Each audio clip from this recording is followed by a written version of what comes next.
இனிய தமிழ் அமுது நேயர்களுக்கு இனிய மதிய வணக்கங்கள். இன்றைய கதையினுடைய தலைப்பு ஓம் சர்க்குருநாதன் துணை.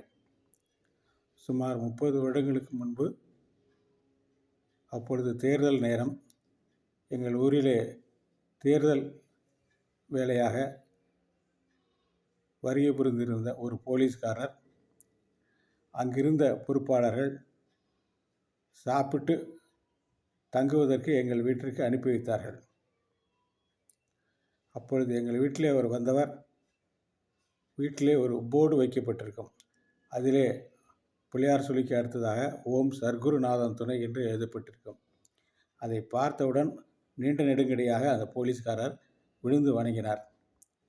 அப்பொழுது அங்கிருந்து நாங்கள் கேட்டோம், எதற்காக இந்த போர்டிலே நீங்கள் விழுந்து வணங்குகிறீர்கள் என்று கேட்டோம். அதாவது திருக்கோவிலூர் ஞானானந்த சுவாமிகள் சீடர்களாக இருப்பவர்கள் ஓம் சர்க்குருநாதன் துணை என்று சொல்லுவார்கள்.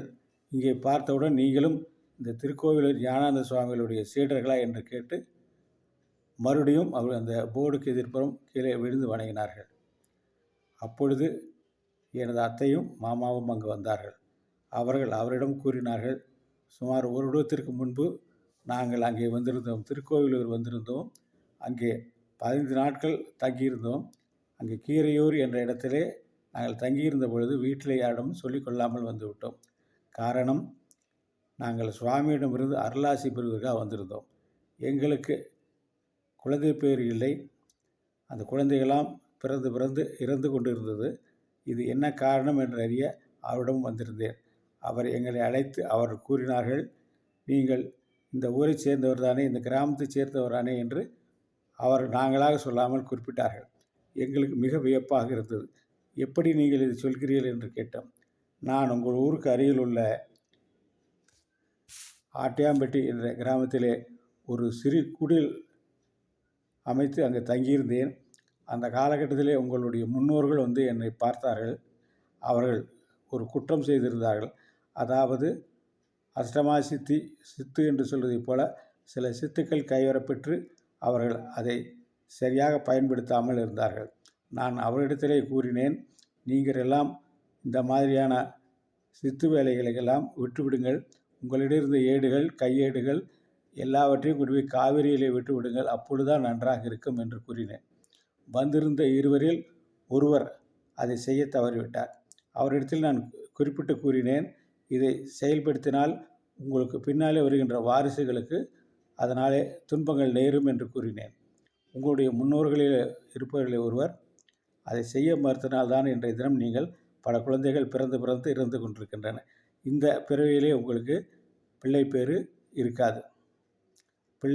குழந்தைகள்லாம் பிறந்து தங்கி அவர் வாழ வேண்டும் என்று சொன்னால் இது உங்களுடைய அடுத்த பிறவிக்குத்தான் அது கிடைக்கும். நீங்கள் உங்களுடைய அண்ணனுடைய எங்களுடைய அத்தையிடம் சொல்லியிருக்கிறார், உங்களுடைய அண்ணனுடைய பொண்ணும் பையனுமே உங்களுடைய குழந்தைகளாக நினைத்து அவர்களோடு வாஞ்சியோடு பழகுங்கள், இருங்கள். இதுதான் இந்த பிறவியிலே உங்களுக்கு கிடைக்கின்றது. அடுத்த பிறவியிலே நீங்கள் நன்றாக எந்த விதமான தவறும் செய்யாமல் இருந்ததனால் அடுத்த பிறவியிலே உங்களுக்கு நல்ல பிள்ளை பேறுகள் கிடைக்கும் என்று சொல்லி அவருக்கு நல்ல இனிப்புகளையும் கொடுத்து வைத்து அனுப்பி வைத்தார்கள். 15 நாட்கள் கழித்து வந்ததுக்கு பின்னாலே எங்களுடைய பெரியவர்களை கேட்டோம். என்னுடைய பெரிய தாத்தா அவர்கள் கூறினார்கள், நான் அந்த அவர் இருந்த மடத்திற்கு திருச்செங்கோட்டுக்கு அருகில் உள்ள அந்த ஆட்டியாம்பட்டி அந்த இடத்திற்கு சென்று அங்கிருந்த குடிலே தரிசனம் செய்திருக்கிறேன். அங்கேயெல்லாம் நாம சங்கீர்த்தனம்லாம் நாங்கள் பாடியிருக்கிறோம். எங்களுடைய முன்னோர்களும் அவருக்கு தெரிந்தவர்கள்தான். எனவே இந்த முறையிலே நாங்கள் மிக சீரும் சிறப்புமாக அவருடைய தரிசனத்தை பெற்றிருக்கிறோம் என்று கூறினார்கள். இந்த நேரத்திலே அவரை பற்றி குறிப்பிட வேண்டுமானால், அவர் 150 ஆண்டுகள் இந்த உலகத்திலே வாழ்ந்தார். அவர் செய்கின்ற அந்த விதமான செயல்களாம் அரிய செயல்களை எல்லாம் எனது அத்தையும் மாமாவும் கூறினார்கள். அவர் ஒரே நேரத்தில் அந்த திருக்கோவிலூரும் இருப்பாராம், அதே நேரத்தில் பிருந்தாவனத்திலும் இருப்பாராம். அந்த மாதிரியான ஒரே இருந்தவர். பல பெரியவர்கள் வெளிநாட்டவர்களாம் அவரிடத்தில் வந்து சீடர்களாக இருந்தார்கள். அப்படி சீடர்களாக இருந்தவர்களே முதன்மையானவர் ஹரிதாஸ் சுவாமிகள். ஹரிதாஸ் சுவாமிகள் மிக சீரும் சிறப்புமாக அந்த நாம சங்கீர்த்தனம் அவர்கள் செய்தால் கேட்டுக்கொண்டே இருக்கலாம். அவ்வளவு இனிமையாக இருக்கும். எல்லோரையும் சேர்ந்து கோஷ்டியாக அவர்கள் அந்த நாம சங்கீதத்தை பாடுகின்ற பொழுது நம்மை விட்டு மறந்து போவோம். இதையெல்லாம் நாங்கள் இந்த டிவி மூலம் பார்த்திருக்கிறோம், நேரில் பார்த்தது கிடையாது. ஆனால் அவர்கள் என்ன காரணமோ தெரியல, அவர் கங்கைக்கு சென்று சீடர்களோடு சென்றவர் ஜலசமாதி ஆகிவிட்டார்கள். அவர்களுக்கு அதுதான் மிகவும் பிடித்தமாக இருந்தது என்று அவர்கள் சொன்னார்கள்.